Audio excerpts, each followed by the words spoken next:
Hi friends, welcome back to my channel Soumin Puja blog. আজকে আমি আপনাদের জন্য একটা ভিডিও নিয়ে এসেছি। সেটা হলো প্রেগনেন্সি যে মমরা আছে তাদের প্রেগনেন্সির টাইমে অনেক রকম চিন্তা থাকে যে বেবি বয় হবে না বেবি গার্ল হবে। একটা বেবি রয়েছে, বেবি গার্ল। সুতরাং আমারও ওই টাইমে নানা রকম সিমটম হতো। আমিও অনেক ইউটিউবে অনেক ভিডিও দেখেছি, দেখে অনেক ইন্সপায়ার হয়েছিলাম যে না আমার এইটা হবে, এরকম সিমটম দেখা দিচ্ছে। এবং আমাদের মা ঠাকুমারা অনেক সময় অনেক কিছু বলে থাকে, তো আমাদেরও সেটা স্বাভাবিক বেসিসে মনে হয় যে হ্যাঁ আমাদের বেবি গার্ল বা বেবি বয় হতে পারে। কিন্তু এই যে ব্যাখ্যাগুলো, এই ব্যাখ্যাগুলোর কিন্তু কোনো সায়েন্টিফিক প্রুফ নেই, কোনো সায়েন্টিফিক প্রুফ নেই এই ব্যাখ্যাগুলো যে না এইগুলোই ঠিক। এইগুলো যদি একটা মায়ের সিমটম থাকে তাহলে আমাদের বেবি বয় হতে পারে, বা এই সিমটম যদি থাকে তাহলে আমাদের বেবি গার্ল হতে পারে। ঠিক একটা টাইমে যখন আমারও 9 মান্থ, 7 to 9 মান্থ, ওই টাইমটাতে আমিও নানান রকম ভিডিও দেখতাম। দেখে আমারও মনে হয়েছিল যে আমার বেবি বয় হবে। তার কারণ অনেক ভিডিওতে আমরা দেখি এবং মা কাকিমারা বলে থাকেন যে যদি আমাদের ভমিটিংয়ের সমস্যা হয় তাহলে আমাদের বেবি গার্ল হতে পারে, আর যদি ভমিটিংয়ের সমস্যা না হয় তাহলে বেবি বয় হতে পারে। আবার অনেক সময় মা কাকিমারা বলেন যেসব মায়েদের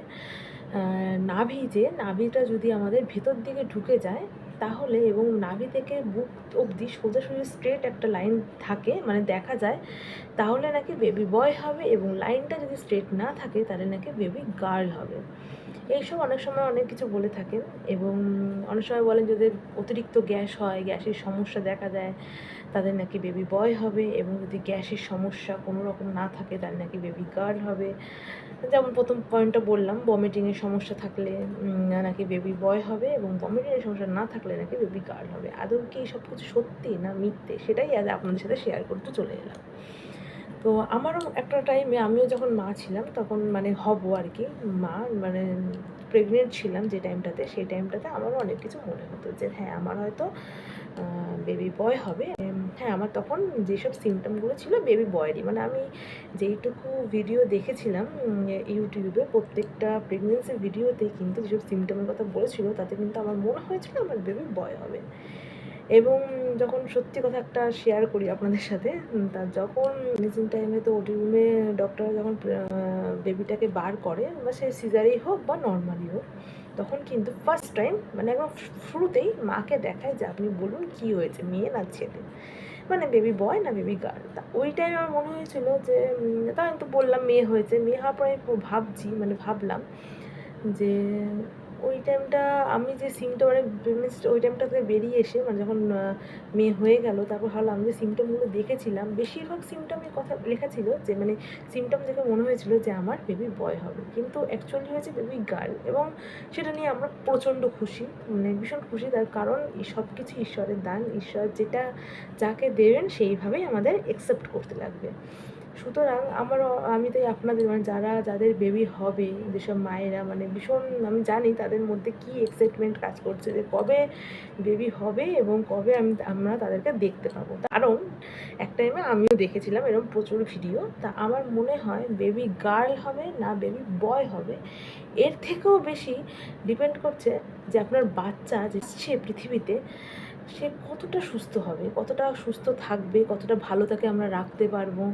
আমরা কতটা ভালো থাকলে আমাদের ভেতরে যে বেবিটা আসছে সে কতটা ভালো থাকবে। এবং তার শরীর বাচ্চা হওয়ার পরই মেয়ে হয়েছে না ছেলে হয়েছে এইসব নিয়ে না ভেবে আমার মনে হয় যে এইটা নিয়ে ভাবা উচিত যে যে আসছে, ছেলে আসুক কিংবা মেয়ে আসুক, তার যেন সুস্থ স্বাভাবিকভাবে আসে পৃথিবীতে এবং সুস্থ স্বাভাবিক জীবন যেন তারা পায়।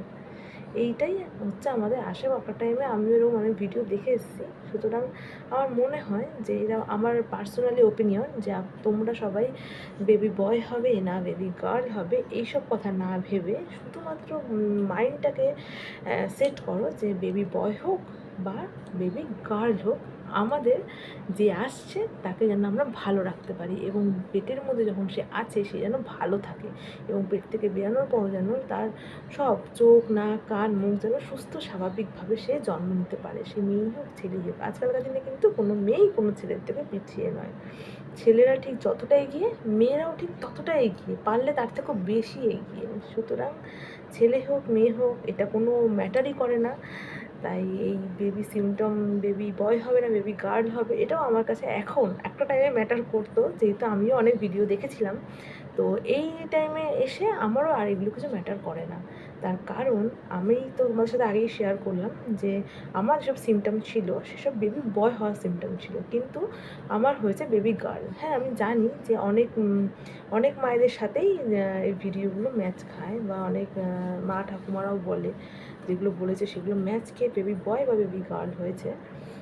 তো সবার ক্ষেত্রে যে সমান হবে তা তো নয়। আমার ক্ষেত্রে বেবি বয় সিমটম থাকলেও আমার কিন্তু হয়েছিল বেবি গার্ল। সুতরাং আমারও মনে হয় যে ভিডিও বেবি বয় সিমটম গার্ল দেখছো ঠিক আছে, কিন্তু একদম মাইন্ড সেট করে নিও না যে আমি এই সিমটম দেখছি বলেই আমার বেবি বয় হবে এবং ওই সিমটম আমার মধ্যে আছে বলেই বেবি গার্ল হবে। সুতরাং ভালো থেকো, সুস্থ থেকো। ঈশ্বরের কাছে যেটা আমার মনে হয় সেটা আমি তোমাদের সাথে শেয়ার করলাম। যদি আমার এই ভিডিওটা তোমাদের ভালো লেগে থাকে তাহলে প্লিজ নিচে লাইক কমেন্ট আর শেয়ার আর সাবস্ক্রাইব করতে প্লিজ ভুলবে না। আর আমার ভিডিওটা যদি তোমাদের একটু হলেও উপকার এসে থাকে তাহলে প্লিজ কমেন্টে জানিয়ে দিও।